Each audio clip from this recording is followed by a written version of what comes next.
So, a while ago, either late 2019 or early 2020, I did a video stating what I thought should happen in the MCU Spider-Man 3. And, well, Spider-Man No Way Home, it came out, it came and went.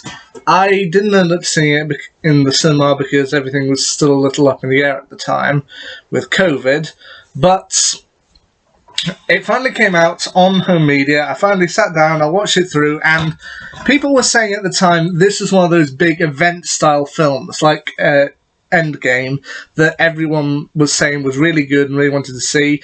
And having finally seen it through, there was some stuff I got right and some stuff I didn't. It's pretty much a brilliant film, although I do still have one or two small niggles with it that do stop it from being perfect in my eyes. But anyway, I am going to have to go into spoilers here for this review, but this is my kind of review of Spider-Man No Way Home. Some of the stuff I got right and some of the stuff I didn't. All in one. So, one of the first things I ended up getting right was that with the ending of Far From Home, I kind of predicted that the crowd were going to be split on Peter Parker as Spider-Man, that some were going to see him as a hero and some were going to see him as a villain. I mean, that's pretty much par for the course with Spider-Man. And it seems pretty much that that's pretty much how the film started off. Okay, people were split. At school, he's got people kind of throbbing him in the hallways. Some see him as a hero, some see him as a villain. And Flash Thompson, played by Tony Revolori, is totally reveling in it, having now published a book about how he and Peter Parker are actually very close friends. And this might just show how good Tony Revolori is as an actor, but I remember seeing his scenes and just thinking, I would have slapped this kid. I mean, it's just like, you bullied this guy for years, and now you just want to pretend that you're best buddies with him because you found out he's Spider-Man. I mean, that shows how good Tony Revolori is as an actor.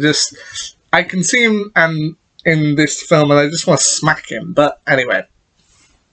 However, Peter and his friends MJ, played once again by Zendaya, and Ned Leeds, played by Jacob Batalon, soon run into problems because they're in their final year of high school, they're applying to colleges, and they end up getting rejected from every school that they apply to, mainly, I think, because most schools think it wouldn't be politically correct to allow them into their schools. Basically, they're getting a lot of press attention, not all of it's good. So even their final school they want to attend, MIT, together, they end up getting rejected. So Peter is eventually he eventually chooses to journey to the Sanctum Sanctorum and have a talk with Stephen Strange, Doctor Strange, played once again by Benedict Cumberbatch. And first thing I want to say about this is that the humour in this film, I think, is pretty much on point. I mean, two of my favourite moments, one I'll mention here, is that they reveal that Wong is now the Sorcerer Supreme. And Peter's just like, wait, I thought Doctor Strange was the Sorcerer Supreme, but Doctor Strange was like, I blipped for 5 years, he got the role. To which, I love that, just that small bit of humour.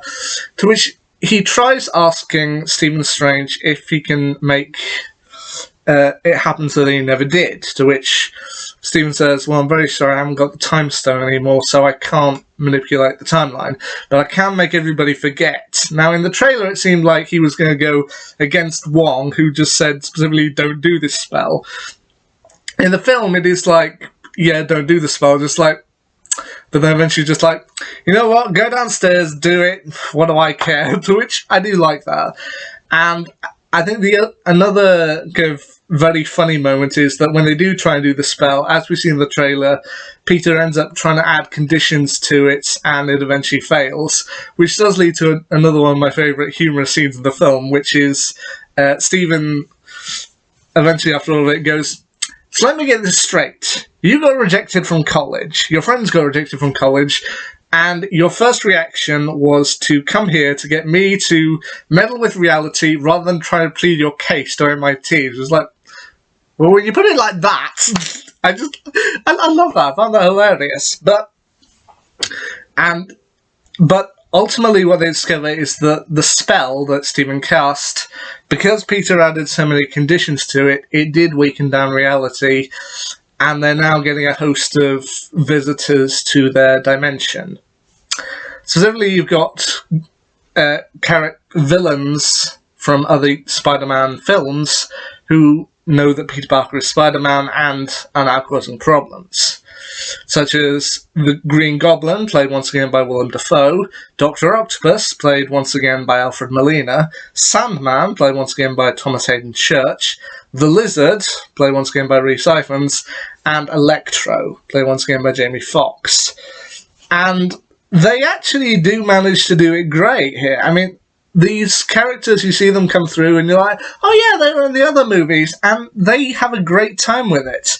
There's also a lot of characters who they have to interact with, including J. Jonah Jameson, played once again by J.K. Simmons, May Parker, played once again by Marissa Tomei, and Happy Hogan, played once again by Jon Favreau.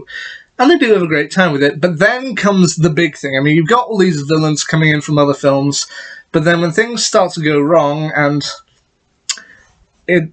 big spoiler alert for this next bit, Green Goblin ends up causing problems, which causes the death of May Parker, Marissa Tomei's May Parker, which is sad to see. I mean, Spider-Man's life is supposed to be marred by tragedy, and once again with this, I can see what they were going for here, and it does really work. But then you get the really big cheering point of the film, and that's the return of Tobey Maguire and Andrew Garfield, once again as the two other versions of Peter Parker, and they have to come together in order to defeat all of the big villains, and it's just a ton of fun to watch. Also, I heard rumours through the internet that they got in for a short cameo in this film Charlie Cox, who in the Netflix series played Matt Murdock, i.e. Daredevil, and I heard that he heard that when he first appeared on screen, kind of in one sitting, people cheered that he was Daredevil, he was there, he was Matt Murdock, he was in the MCU, an MCU film, and it was going great. But then he went to a screening and nobody cheered. It was like, oh, thanks a lot. Which I do love. Now, as I said, I do have one... I do love this film. I do think it's a great Spider-Man film. It is a Spider-Man film we thought we'd never get. I mean, apparently, in the original planning of Spider-Man Into the Spider-Verse, they did supposedly have a scene that had Tobey Maguire, Andrew Garfield, and Tom Holland in it, but they decided to cut it because they deemed it too confusing. Well, now you've got Tom Holland, Andrew Garfield, and Tobey Maguire as Spider-Man all in one film, and it's just a ton of fun to watch. But as I said, it's not perfect for me. There were one or two small things that I did feel kind of did drag it back a little to me. I mean, one is the big final battle. I mean, while it is a great final battle with fighting against all these villains, it takes place on the Statue of Liberty, which on first viewing isn't a bad choice of location at all. I mean, they mention other Spider-Man battles, and they mention that some of their favourite places to go were the Empire State Building and the Chrysler Building.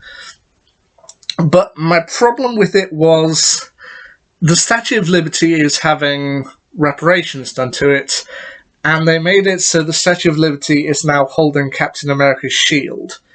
And to me, it was just looking at that image and just going, you know, they would never do that. I know Captain America was a national hero, but they wouldn't redo the Statue of Liberty to have her holding his shield. That to me was just a step too far, and I was just like, would they do that? Oh, not really.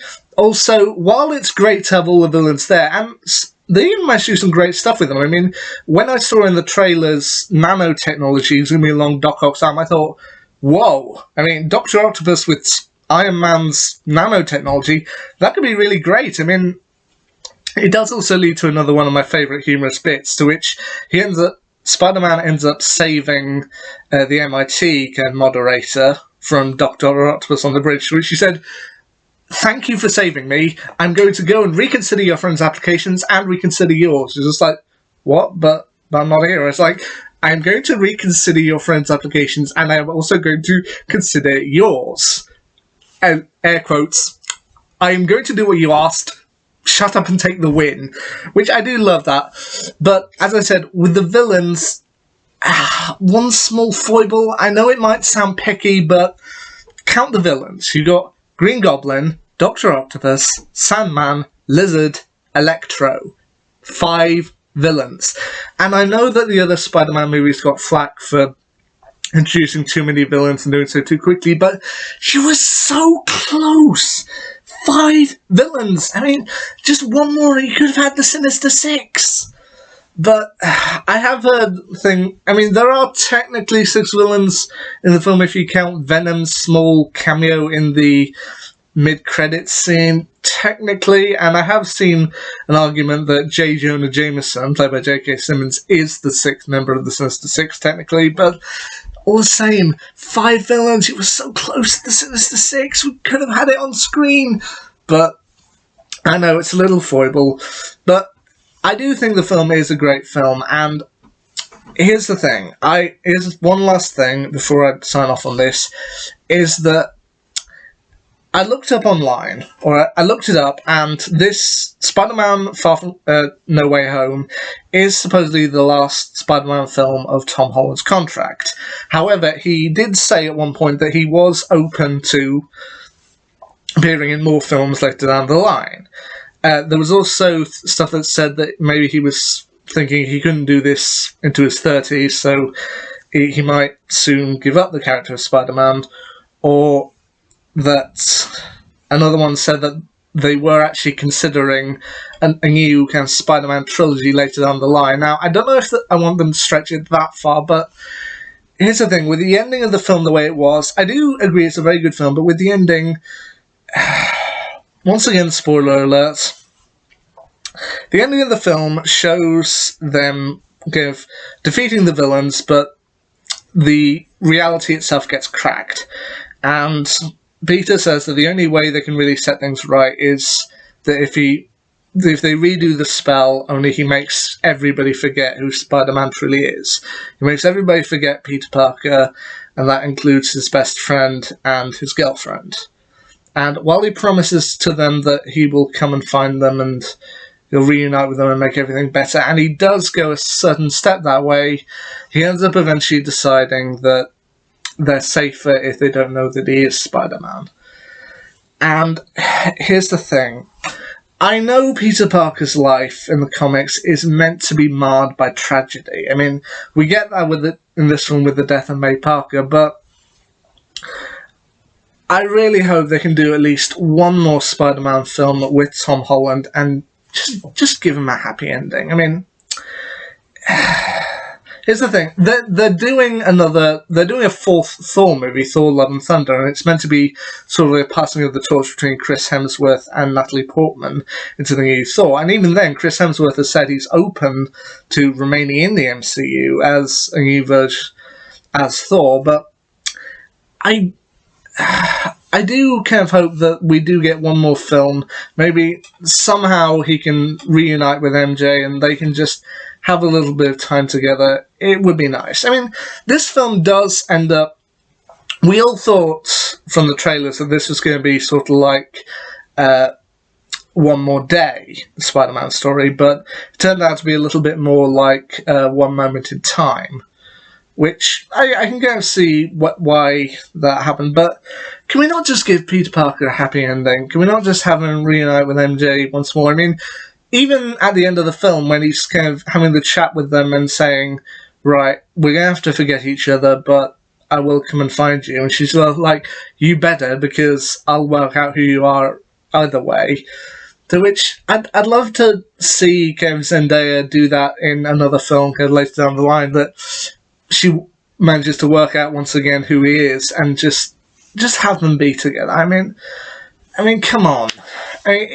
I know that Peter Parker has had other girlfriends along the line. He had Liz Allen, he's had Gwen Stacy, he's had others around the line, but MJ I think is special, and I would like to see them in a future film possibly get together. Oh, hell, I understand that the guy who directed the MCU Spider-Man movies is also directing the Fantastic Four. Maybe we could have Spidey pop up there and work out an ending from there. Yeah, as I said, small niggles, but that stop him from being perfect. But at the same time, No Way Home is a Spider-Man film we never thought we'd get, and it's awesome. So there you go. There's my rather lengthy review of Spider-Man No Way Home. When I think of it, brilliant, but I do, as I said, one or two small foibles. I'd like Peter Parker to have a happy ending later down the line, and they could have done the Sinister Six if they just pushed that little bit further. But there you go. There's my quick review of Spider-Man No Way Home. Hope you enjoyed. Anyway, until next time, see ya.